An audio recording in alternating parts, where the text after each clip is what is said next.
हाय दोस्तों, आपका स्वागत है हमारा यूट्यूब चैनल पर। आज हम लोग देखने वाले हैं कंप्लीट बाइनरी ट्री।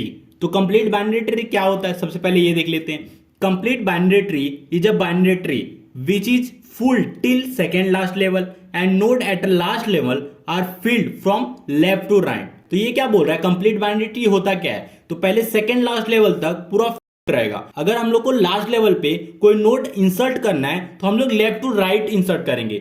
सपोज अब मैं एग्जांपल दिखाता हूं। अब ये देखिए, ये हमारा हाइट 2 का बाइनरी ट्री है। तो इसमें हम लोग कंप्लीट बाइनरी ट्री कैसे करेंगे। अब देखिए, हाइट 2 का जो फर्स्ट लेवल है, ये फर्स्ट लेवल है, ये 0 लेवल है, ये 2 लेवल है। अब क्या बोल रहे हैं, सेकेंड लास्ट लेवल तक। सेकेंड लास्ट लेवल तक ये देखिए पूरा फुल है। जो लास्ट लेवल रहेगा उसमें हम लोग फुल कैसे करेंगे। अब ये हम लोग लेफ्ट टू राइट फिल करेंगे। तो इसका लेफ्ट पार्ट ये हो गया। अगर फिर आगे इंसर्ट करना है तो हम लोग इसके राइट पार्ट में इंसर्ट करेंगे। फिर इंसर्ट करना है तो हम लोग इसके लेफ्ट पार्ट में इंसर्ट करेंगे। फिर इंसर्ट करना है तो हम लोग राइट पार्ट में इंसर्ट करेंगे। तो मैक्सिमम बाइनरी ट्री का 2 ही नोड हो सकता है, 2 से ज्यादा हो नहीं सकता। तो ये हमारा फुल बाइनरी ट्री हो गया। देखिए, सेकेंड लास्ट लेवल तक फुल रहेगा, लेकिन जो लास्ट लेवल रहेगा हम लोग लेफ्ट टू राइट फिलअप करेंगे। मतलब लेफ्ट पार्ट से राइट पार्ट तक ही होना चाहिए। अब इसके एग्जाम्पल कौन कौन से नहीं है वो दिखा देता हूं।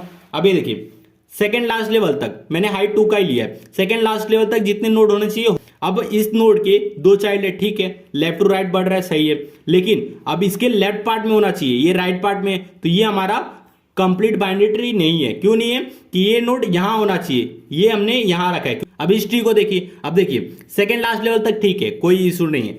फिर यहां देख लीजिए, ये जो पहले हम लोग को लेफ्ट पार्ट कवर करना था, फिर राइट पार्ट कवर करना था, लेकिन फिर उसके बाद ये सब आएगा, फिर ये पार्ट आएगा, फिर ये पार्ट। और इसने क्या किया, इसने डायरेक्ट सेकेंड चाइल्ड के डायरेक्ट इसने उसके भी 2 चाइल्ड बना दिए।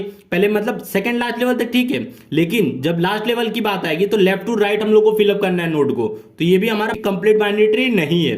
अब थर्ड की बात, सेकेंड लास्ट लेवल तक नो इश्यू। फिर देखिए, जो लास्ट लेवल था तो उसके सबसे पहले हम लोग लेफ्ट पार्ट कवर करेंगे, फिर राइट पार्ट कवर करेंगे, जो कि यहाँ है नहीं। फिर उसके बाद हम लोग लेफ्ट पार्ट कवर करेंगे सेकेंड नोड का। तो ये भी हमारा कंप्लीट बाइनरी ट्री नहीं है। तो ये तीनों कंप्लीट बाइनरी ट्री नहीं है। अब इसके एग्जांपल देखिए। अब देखिए, सेकंड लास्ट लेवल तक फुल है, फिर उसको हम लोग लेफ्ट टू राइट प्रिंट किए, तो ठीक है, ये कंप्लीट बाइनरी ट्री है। इसको देखते हैं, सेकंड लास्ट लेवल तक ठीक है, पूरा फुल है। फिर उसके बाद हमने पहले लेफ्ट टू राइट फिलअप करते हैं। फर्स्ट इसके लेफ्ट पार्ट हो गया, राइट पार्ट हो गया, फिर इस नोड के लेफ्ट पार्ट हो गया, राइट पार्ट है नहीं, तो नो इश्यू, ये भी कंप्लीट बाइनरी ट्री है।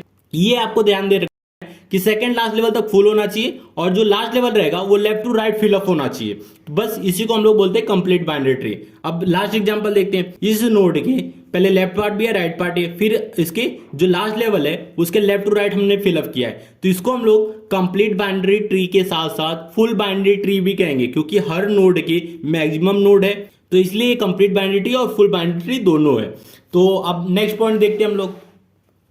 Maximum number of a node in a complete binary tree of height h is n max 2⁻h+1 - 1। अगर हम लोग को कंप्लीट बाइनरी ट्री दिया हुआ है तो उसमें बोल रहा है मैक्सिमम नंबर ऑफ नोड कितने हो सकते हैं। अब बस एक ही चीज आपको बता रहा है कि हाइट इतना है नोड का, तो आप कैसे कैलकुलेट करेंगे कितना मैक्सिमम नंबर ऑफ नोड हो सकता है। तो उसके लिए फॉर्मूला है। अब इस देखिए, इस हाइट 2 के लिए मैक्सिमम नंबर ऑफ नोड तो इतना ही हो सकता है। तो हम लोग इस फॉर्मूले से हम लोग देखते हैं कि ये सही आ रहा है कि नहीं। इसका फॉर्मूला क्या है, n max is equal to 2⁻h+1 - 1। अब हाइट 2 है तो 2 + 1 3 हो गया। अब 2⁻3 कितना होता है, 8 होता है, 8 - 1। तो हमारा आंसर आ गया 7 नोड। तो मतलब हमारा हाइट 2 के लिए मैक्सिमम नंबर ऑफ नोड कितना होगा, 7 होगा। देखते हैं, 1 2 3 4 5 6 7। अब देखिए 7 नोड आ गया। मतलब हम जो मैक्सिमम नंबर ऑफ नोड होगा वो कितना होगा, 2⁻h+1 - 1। तो इस फॉर्मूले से आप maximum number of node find out कर सकते हैं। अब नेक्स्ट पॉइंट देखते हैं। Minimum number of a node in a complete binary tree of height h is n minimum equal to 2⁻h। तो अगर हम लोग को minimum number of node find out करना है तो हम लोग क्या करेंगे, अगर हाइट दिया हो तो 2⁻h कर देंगे, तो हमें मिनिमम नंबर ऑफ नोड जाएगा। अब देखिए, अब मिनिमम नंबर ऑफ नोड तो यही था, तो इसके फॉर्मूला देखते हैं कि क्या आता है। n minimum equal to 2⁻h। तो हाइट कितना है, 2 है, तो 2⁻2। तो हमारा आंसर क्या आ गया, 4। एन मिनिमम कितना आएगा, 4 आएगा। तो कैलकुलेट कर लेते हैं, 1 2 3 4। मतलब हाइट 2 के लिए मिनिमम नंबर ऑफ नोड 4 आएगा और मैक्सिमम नंबर ऑफ नोड 7 आएगा। तो ये था कंप्लीट बाइनरी ट्री। तो वीडियो अच्छा लगा तो प्लीज वीडियो को लाइक और हमारे चैनल को सब्सक्राइब कीजिए।